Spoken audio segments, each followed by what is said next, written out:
தமிழ்நாடே கேள்விப்பட்டிராத அதிரடி விலை குறைப்பு சூப்பர் சரவணா ஸ்டோர்ஸ். சொந்த வீடு வாங்க ஸ்டெப் ஸ்டோனுக்கு வாங்க. ஸ்டெப் ஸ்டோன் அது ஆரம்ப காலம் சிஜி அதை கம்ப்யூட்டர் கிராஃபிக்ஸ் ஒரு ஆரம்ப காலகட்டம்னு வச்சுக்கோங்களேன். அது நம்ம குறைச்சி மதிப்பில்லை, ஆனால் அதில் இருந்தது வேறு, அதெல்லாம் தெரியும் நமக்கு.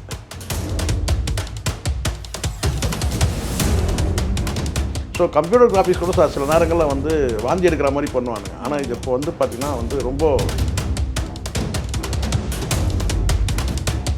RRRல அந்த புலி அந்த காட்சியும் காந்தாரா படத்தில் வரக்கூடிய அந்த காட்சி பார்த்திங்கன்னா புலியே இந்த சைஸில் இருக்குமானே தெரியல முதல்ல.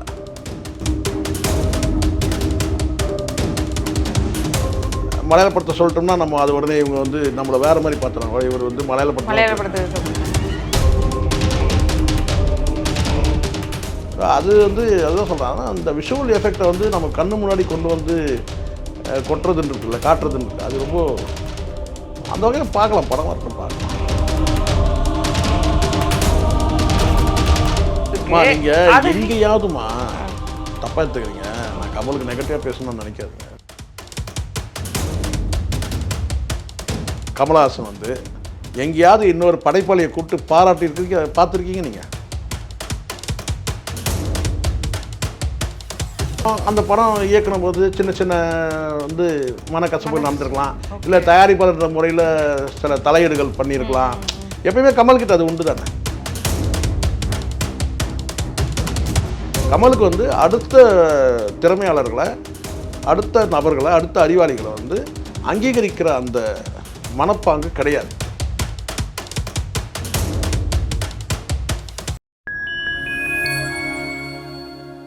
ஃபைன் டைம்ஸ் இனி நேயர்களுக்கு வணக்கம். இன்னைக்கு நம்ம கூட நிகழ்ச்சியில் ஜேர்னலிஸ்ட் ஷேக்வாரா ஜெய்சங்கர் சார் நம்ம கூட இணைஞ்சிருக்காரு. சார் வணக்கம் சார். வணக்கம். வணக்கம். பார்த்தீங்கன்னா இப்போது வாரணாசி அந்த படம் வந்திருக்கு, மகேஷ் பாபு அவரோட படம். அவர் எறும்பு மாடு மேலே உட்காந்து போகிற மாதிரி ஒரு சிஜி பண்ணியிருக்காங்க.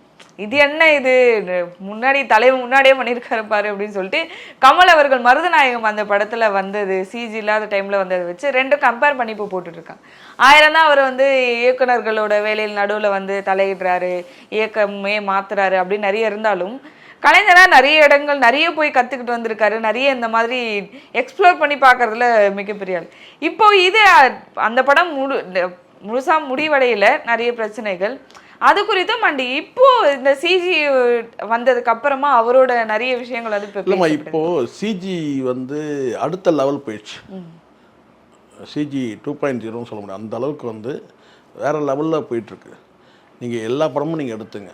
நீங்கள் இதில் RRR அதில் இருக்கிற அந்த காட்சி இந்த புலியோட காட்சி, இப்போது காந்தாரா படத்தில் வரக்கூடிய அந்த காட்சி எடுத்துங்க, பாகுபலியில் வரக்கூடிய அந்த காட்சிகள் இருக்குல்ல. ஸோ இதெல்லாம் பார்த்திங்கன்னா சிஜி பிரம்மாண்டத்தோட உச்சம். கண்டிப்பாக. அதுவும் இப்போ காந்தாரா படத்தில் வெரி ரீசெண்டாக காட்டினதெல்லாம் வேறு லெவல்.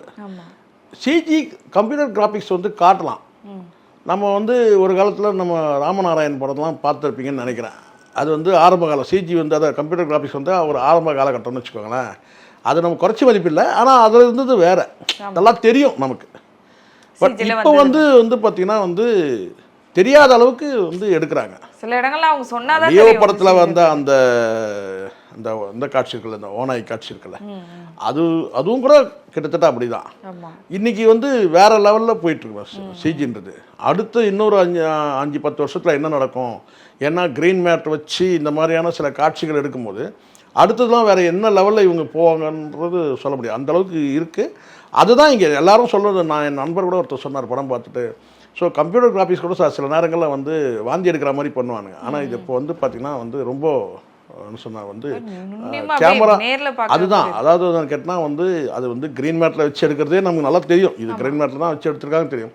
ஆனால் அது தெரியாத அளவுக்கு அதை மக்கள்கிட்ட கொண்டு போய் ப்ரொஜெக்ட் பண்ணுறதுன்னு ஒன்று இருக்குல்ல, காட்சிப்படுத்துறதுன்னு, அது வேறு லெவலில் பண்ணுறாங்க. அதுவும் குறிப்பாக நான் நீங்கள் சொன்ன மாதிரி அந்த காலகட்டத்தில் இல்லை தான். நீங்கள் சிஜி அந்தளவுக்கு இல்லை. ஆனால் படம் அது முழுசாக வரல, வெளியே வரலன்னு வச்சுக்கலேன். ஆனால் நான் இந்த பாகுபலி படத்தில் அந்த காட்சி இருக்கு இல்லையா, அதில் பார்த்தீங்கன்னா அந்த காலை அது பிரம்மாண்டமாக இருந்துச்சு. ஸோ அதனால் இதெல்லாம் வந்து காந்தாரா படத்தில் சரி இன்னும் கூட வந்து பார்த்தீங்கன்னா வரலாம். இப்போ ஒரு முறை ஒன்று எடுத்துட்டாங்கன்னா அடுத்த லெவலுக்கு திங்க் பண்ணுறாங்க, அதை பாராட்டணும்.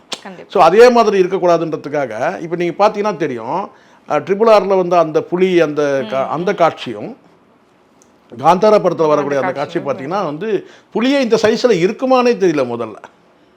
அந்த அளவுக்கு வந்து ஒரு பிரம்மாண்டம், ஒரு ரியாலிட்டி அது கொண்டு வரதான்.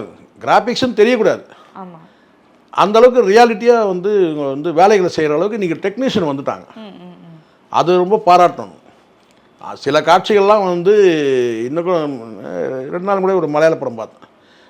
மலையாள படத்தை சொல்லிட்டோம்னா நம்ம அது உடனே இவங்க வந்து நம்மளை வேறு மாதிரி பார்த்துறாங்க. இவர் வந்து மலையாள படத்தை சில படங்கள் வந்து நம்ம பார்க்கும்போது அந்த அளவுக்கு வந்து ரியாலிட்டி இருக்குது.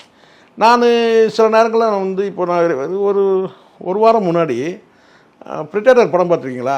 இப்போ ரீசெண்டாக ஒரு படம் வந்திருக்கு, பிரிட்டேட்டர் படம்.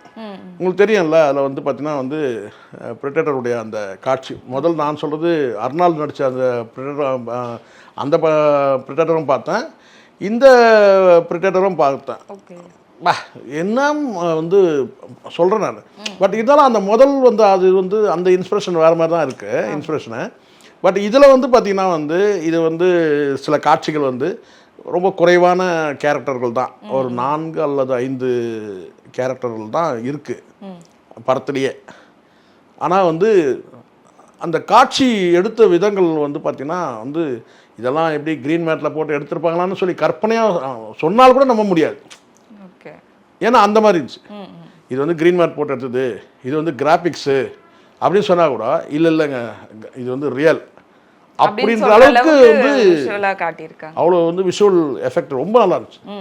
ஸோ அதனால் இன்னைக்கு டேட்டுக்கு வந்து விஷுவல் எஃபெக்ட்லாம் வேறு லெவலில் இருக்குமா.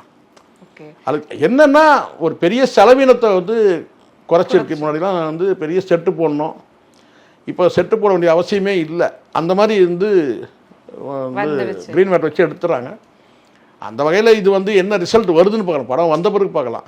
பட் ராஜமௌழி நம்ம ஏற்கனவே தெரிஞ்சது தானே, அவர் வித்தியாசமாக கற்பனை பண்ணுவார். பாகுபலியில் வந்து எக்ஸ்ட்ரீம் லெவல் இமேஜினேஷன், அந்த விஷுவல் கூட சொல்கிறேன், அது கூட ஒரு தனித்திறமை வேணும். இப்படி ஒரு காட்சி கற்பனை பண்ணுறது சில நேரங்கள் நமக்கு கனவுல வரும் சில காட்சிகள். ஆனால் அதெல்லாம் வந்து பார்த்திங்கன்னா வந்து நிஜத்தில் வந்து பார்த்திங்கன்னா நிச்சயமாக இருக்காது. ஆனால் கற்பனைக்கே எட்டாத கனவுலாம் வந்து பார்த்திங்கன்னா கற்பனையிலே அந்த மாதிரி ஒரு காட்சிலாம் இருக்காது, ஆனால் கனவுல வரும். ஆனால் அந்த மாதிரி வந்து பார்த்தீங்கன்னா அவர் கனவுல வருதா இல்லை நினைவில் வந்து எப்படி அவர் கற்பனை பண்ணுறாரு தெரியல, அந்த கற்பனையை வந்து அப்படியே விஷுவல் எஃபெக்டாக கொண்டு வந்து நமக்கு முன்னாடி கொட்டுறதுன்னு ஒன்று இருக்குல்ல.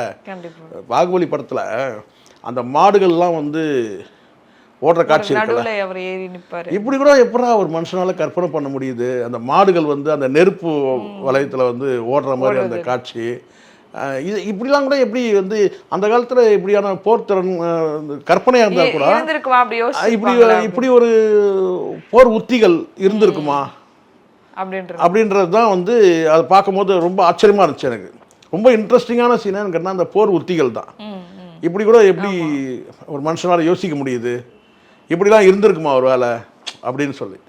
ஸோ அது வந்து அதுதான் சொல்கிறாங்க, அந்த விஷுவல் எஃபெக்டை வந்து நம்ம கண்ணு முன்னாடி கொண்டு வந்து கொட்டுறதுன்னு இருக்குல்ல, காட்டுறதுன்னு இருக்கு, அது ரொம்ப அந்த வகையில் பார்க்கலாம், படம் வரட்டும் பார்க்கலாம். இப்போ கமல் அவர்களும் அதே மாதிரி தான் நிறைய விஷயங்கள் வந்து கற்றுட்டு வர்றாரு, வெளியிலாம் போயிட்டு படிச்சுட்டு இந்த வயசுலேயும் வந்து கற்றுக்கிறதுக்கு ஒரு ஏஜ் இல்லைன்னு இருக்கு. நீங்கள் எங்கேயாவதுமா தப்பாக எடுத்துக்கிறீங்க, நான் கமலுக்கு நெகட்டிவாக பேசணும்னு நினைக்காதீங்க. ஒரு படைப்பாளி வந்து என்ன தெரியுங்களா, படைப்பு திறன் இருந்தால் கூட மற்றவர்களை பாராட்டவும் அங்கீகாரம் பண்ணவும் தெரியணுமா. நீங்கள் ரஜினிகாந்த் அவர்கள் வந்து எத்தனை இயக்குநர்களை கூப்பிட்டு வச்சு அவங்கள பாராட்டியிருப்பார். நீங்கள் சும்மா சொல்லுங்கள், இப்போ கூட வெரி ரீசெண்டாக கூட எத்தனையோ வந்து விட்டுருக்கலாம், சிலர் வேணால் விட்டுட்டாரு வேணா சொல்லுங்கள்.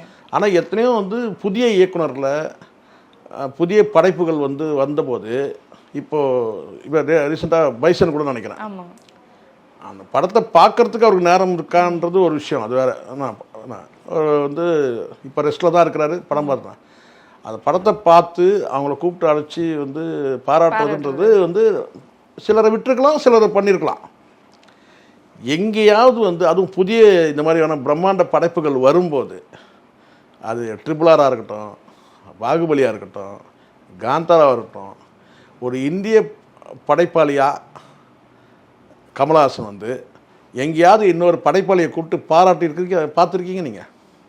சும்மா சொல்லுங்கள், எனக்கு தெரிஞ்சால் நான் தெரிஞ்சுக்கிறேன் உங்கள் மூலமாக. ஏதாவது ஒரு இயக்குனரை இவர் வந்து ஒரு இயக்குனராக வந்து இவர் ஒரு இயக்குனர், கமல் ஒரு இயக்குனராக ஒரு படைப்பாளியாக இன்னொரு படைப்பாளியை கூப்பிட்டு இந்த படம் நல்லா பண்ணியிருந்தீங்க அப்படின்னு சொல்லி எங்கேயாவது யாரையாவது கூப்பிட்டு வந்து அவர் அங்கீகரிச்சிருக்காரா? ஞாபகம் இருக்கிற அளவுக்கு யாராவது ஒரு இயக்குனர் சொல்லுங்கள், இந்த படத்தை இந்த இயக்குனர் வந்து நல்லா சிறப்பாக எடுத்திருந்தார் சொல்லி இவர் அழைச்சி அவங்கள பாராட்டியிருக்காரா எப்பயாவது? இல்லை. ஏதாவது இருந்தால் காட்டுங்க.